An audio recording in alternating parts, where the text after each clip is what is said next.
अच्छा, तो भाई हड प्लेट जो हमारी है इसमें जो सुराख बने हुए हैं ये नज़र आ रहे हैं, ये मुख्तलिफ डायरेक्शन में है। कहीं पर या 3 है, यहाँ पर 3 है, तो यहाँ पर एक सुराख है, यहाँ पर भी एक सुराख है। तो इन सुराखों को लेवल पे लेके आना ज़रूरी है।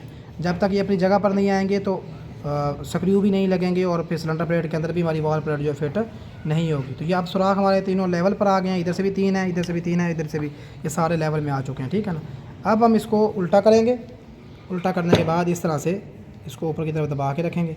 अब जो हमारी ये सिलेंडर प्लेट है इसके ये वाला होल आपको, बाकी तो होल जो सारे हैं ये तो आर पार हैं पड़े। ठीक है ना, मतलब इनमें स्क्रू के लिए चूड़ी भी बनी हुई है, लेकिन ये वाला जो होल नज़र आपको आ रहा है ये सिर्फ यहाँ पर एक छोटा सा घड़ा बनाया गया, मतलब छोटा सा एक सुराख बनाया गया, वो इस लॉक पेन के लिए, ताकि ये लॉक पेन जो इसके अंदर आए तो फिर ये सिलेंडर प्लेट हमारी लॉक हो जाए, आगे पीछे स्लिप ना हो बोल्ट लगाने के अंदर। ठीक है ना।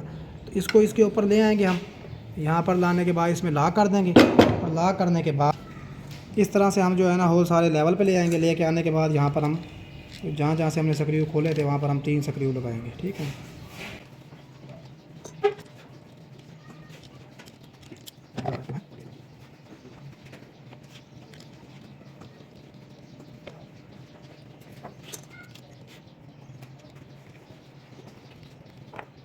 बस आधी हल्का हल्का टाइट कर रहे हैं इसको।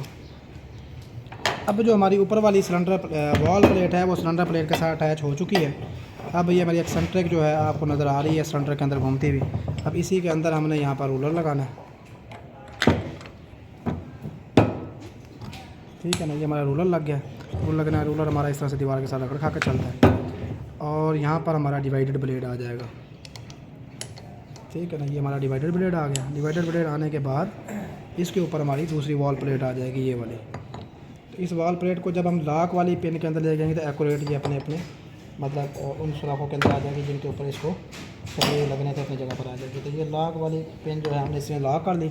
लॉक करने के बाद इसके ऊपर हमारी जो है वो हेड प्लेट आ जाएगी। इस तरह से ये हमारी हेड प्लेट आ गई। हेड प्लेट आने के बाद इसके ऊपर 3 स्क्रू आएंगे। इसमें 3 होलों के अंदर हमारे 3 कोई से स्क्रू हम लगाएंगे। एक यहाँ पर लगेगा,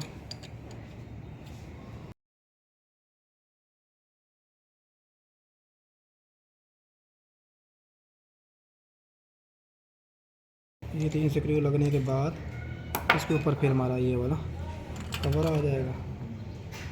कवर आने के बाद जो है इसके भी 3 स्क्रू हैं इस कवर के, और इस जगह पर टाइट करेंगे।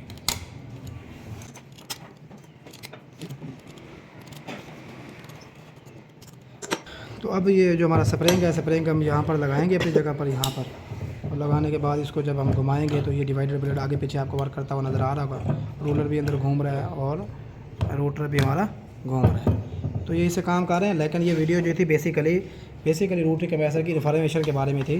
बाकी रोटरी कंप्रेसर का ये होता है क्योंकि रोटरी कंप्रेसर की जो सेक्शन लाइन है ये देख रहे नज़र आ रही होगी आपको। सेक्शन लाइन हमारी जब इस होल के अंदर जाकर फंसती है, ये जो आपको 2 वेल्डिंग के निशान नज़र आ रहे हैं, एक ये वेल्ड किया हुआ है और एक ये वेल्ड किया हुआ है। ये वेल्डिंग जो वेल्ड किया गया है, एक यहाँ पर वेल्ड किया हुआ था इस जगह पर, मतलब ये वाला जो हिस्सा था ये बॉडी इसके साथ वेल्ड की गई थी, और एक यहाँ पर वेल्ड किया गया था और एक वेल्ड हमारा यहाँ पर। ठीक है ना, मतलब 2 वेल्ड हमारे इस कवर के अंदर है और एक वेल्ड हमारा इस कवर के अंदर है। तो ये कवर जो है इस बॉडी के साथ वेल्ड किए गए थे, बाकायदा फिक्स कर किए गए थे वेल्ड करके यहाँ पर। ठीक है ना, वैसे यहाँ पर ये वेल्ड होगा। तो ये वेल्ड किए गए थे प्रॉपर, पंप को हमारे डोम होस के साथ जो है ना प्रॉपर तरीके से वेल्ड कर दिया गया था। तो इसको खोलना जो है, खोलने के लिए डोम होस को साफ ज़रा काटना पड़ेगा, उसको 2 हिस्सों में डिवाइड करना पड़ेगा। तो इसकी रिपेयरिंग जो है ना होती नहीं है वैसे मार्केट के अंदर। बाकी ये है कि इसकी बेसिकली रोटरी कंप्रेसर के अंदर कैसे रोटरी कंप्रेसर वाला काम करता है। तो एक तो था हमारा ये रोटरी कंप्रेसर, और रोटरी कंप्रेसर का दूसरा ये है कि रोटरी कंप्रेसर में तकरीबन जल्दी फॉल्ट आता तो नहीं है, लेकिन अगर फॉल्ट आ जाए तो फिर इसकी रिपेयरिंग होती नहीं है। दूसरा इसके मुख्तलिफ हिस्सों के बारे में हमने इन्फॉर्मेशन दी आप लोगों को मुकम्मल। बाकी ये है कि ये हमारी सिलेंडर प्लेट है। बाद आजकल जो रोटरियाँ आ रही हैं उनमें सिलेंडर प्लेट डबल होती है। ठीक है ना, एक सिलेंडर प्लेट ये है, इसके साथ ही एक और होती है। एक ही रूटर एक ही मोटर की मदद से 2 सिलेंडर प्लेटें होती हैं, उसमें रूलर भी 2 होते हैं, मतलब सेक्शन उसमें 2 होती हैं, सकिंग 2 जगह से हो रही होती है। लेकिन डिस्चार्ज के लिए वही है, डिस्चार्ज प्लेट सिलेंडर के अंदर ही खुलेंगी और कंप्रेसर के ऊपर से डिस्चार्ज प्लेट हमारी एक ही होती है, डिस्चार्ज लाइन हमारी एक ही होती है। लेकिन साथ रहा 2 सिलेंडर प्लेटें होंगी तो उसके ऊपर नीचे डिस्चार्ज पर वाल प्लेट लगी हुई होगी, तो वो साथ रहा ऊपर नीचे एक प्लेट की सिलेंडर प्लेट की अलहदा 2 होंगी, दूसरी सिलेंडर प्लेट की अलहदा 2 होंगी। मतलब उसमें पंप 2 होते हैं, रोटर एक ही की मदद से चल रहे होते हैं। मतलब रोटर की शाफ्ट को थोड़ा सा लंबा करके उसके ऊपर 2 एक्सेंट्रिक बनाकर उसमें 2 सिलेंडर प्लेट लगाई गई होती हैं। तो फिर उससे जो है ना उसकी एफिशिएंसी ज़रा बेहतर हो जाती है, डबल हो जाती है और वो ज़्यादा बेहतर काम करता है। लेकिन वो करंट उतना ही ले रहा होता है जितना वो सिलेंडर सिंगल पर लेगा, डबल पर भी उतना ही लेगा। ठीक है ना जी। तो इस तरह से ये हमारे रोटरी कंप्रेसर था, जिसके बारे में हमें आप लोगों को इन्फॉर्मेशन थी।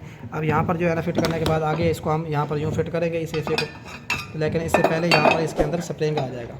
स्प्रिंग को यहाँ डालने के बाद ये सेक्शन लाइन हमारी इस होल के अंदर आ जाएगी। ठीक है, इस होल के अंदर आने के बाद इसको यूँ फिट कर लेंगे। ठीक है ना जी। यहाँ पर फिट हो गई। फिट होने के बाद इसकी जो हमारी मोटर है स्टेटर, वो हम यहाँ पर लगा लेते हैं। ठीक है, लगाने के बाद इसको यहाँ पर ये साइड वाला कवर हमारा यहाँ पर यूँ आ जाएगा।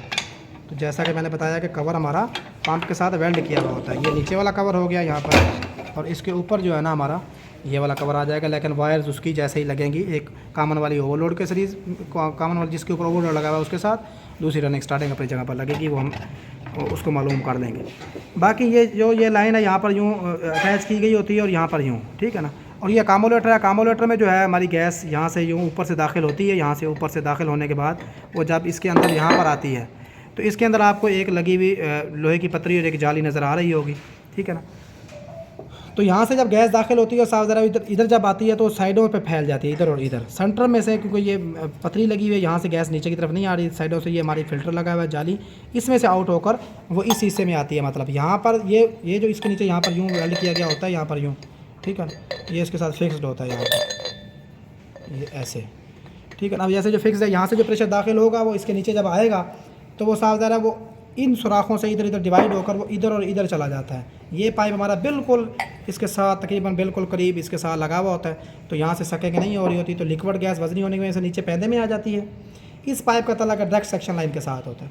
ऊपर से जो गैस सक की जा रही होती है, क्योंकि कंप्रेसर जब चल रहा है तो सकिंग यहाँ से हो रही होती है, तो सकिंग जो यहाँ से होती है ऊपर से जो वेपर कामोलेटर के अंदर होते हैं वो यहाँ से सक होकर या सेक्शन लाइन के थ्रू हमारे रोटरी में चले जाते हैं, रोटरी सिलेंडर के अंदर। लेकिन जो हमारा लिक्विड होता है वो पैदे में नीचे बैठ जाता है, और लिक्विड का कंप्रेसर के साथ डायरेक्ट कोई तल्लक नहीं होता। तो यहाँ से क्योंकि ये इसके साथ अटैच होता है तो कंप्रेसर वैसे गर्म होता है बहुत ज़्यादा, तो कंप्रेसर की हीट जब इसके ऊपर इफेक्ट करती है तो फिर ऐसा ऐसा गैस हमारी वेपर में तब्दील होती रहती है। ठीक है ना जी। तो ये हमारा कामोलेटर था। कामोलेटर का काम जो होता है लिक्विड गैस को कंप्रेसर में जाने से रोकना, क्योंकि कंप्रेसर जो होते हैं वेपर को प्रेस करने के बनाए जाते हैं। ठीक है, तो ये हमारा था रोटरी कंप्रेसर। अभी ये रोटरी कंप्रेसर जो है हमारा मुकम्मल फिट हो चुका है, जैसा कि आप लोगों को नज़र आ रहा है। ठीक है ना। तो इस तरह से ये हमारा रोटरी कंप्रेसर होता है। बाकी तकरीबन हम मुकम्मल इन्फॉर्मेशन दे चुके हैं इसके बारे में। ठीक है ना जी। जज़ाकल्लाह।